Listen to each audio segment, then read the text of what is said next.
जय श्री कृष्ण।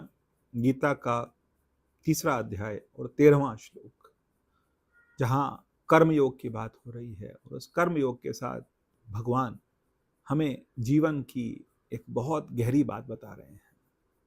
एक ऐसा कर्तव्य हमें सिखा रहे हैं जिसे सीखने के बाद हमारा जीवन जो है वो यज्ञ स्वरूप हो जाएगा। जीवन सच में यज्ञ ही है। हम कुछ भी सब कुछ हम अपने पास नहीं रख सकते। यदि हम सब कुछ समेट के अपने पास रख लेंगे तो फिर हम पाप के भागी होंगे।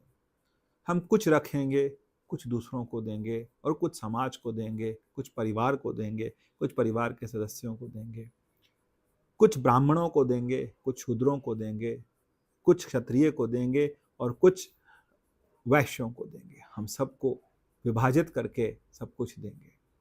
ऐसा भगवान सिखा रहे हैं, क्योंकि भगवान 13वें श्लोक के अंदर बहुत सुंदर बात कह रहे हैं। यज्ञ शिष्टा शिनो संतो मुच्यन्ते सर्व किल विषय। भगवान कहते हैं कि जो आध्यात्मिक बुद्धि वाले मनुष्य यज्ञ में अर्पित भोजन खाते हैं, कि पहले यज्ञ में अर्पित किया जाए। अब यज्ञ का मतलब क्या है? यज्ञ का मतलब सिर्फ जो अग्नि प्रज्वलित करके जो यज्ञ किया जाता है वही यज्ञ है? नहीं, सिर्फ वही यज्ञ नहीं है। वो यज्ञ तो है ही, तो वहां से जो बचा हुआ जो प्रसाद होता है वो सभी प्राप्त करते हैं।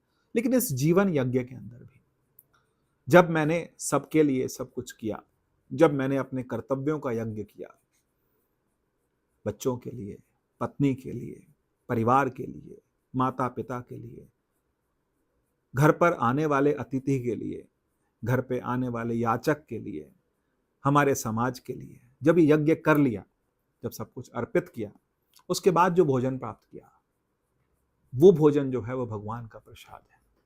और ऐसा भोजन जब व्यक्ति करता है तो सब प्रकार के पापों से मुक्त हो जाता है।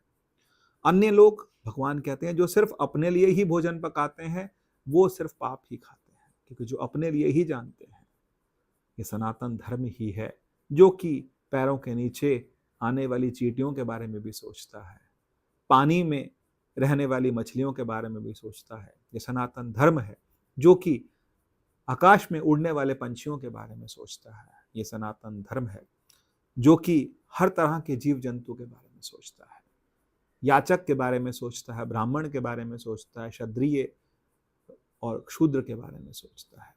ये सनातन धर्म है।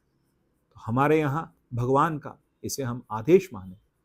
यदि हम सिर्फ अपने लिए ही सोच रहे हैं, आजकल लोग कहते हैं कि अपने बारे में ही सोचना चाहिए, अपना ही स्वार्थ देखना चाहिए। नहीं, यदि हम स्वार्थ ही स्वार्थ देखेंगे तो फिर हम समाज के लिए कुछ नहीं कर पाएंगे, फिर समाज का हम कोई काम नहीं कर पाएंगे।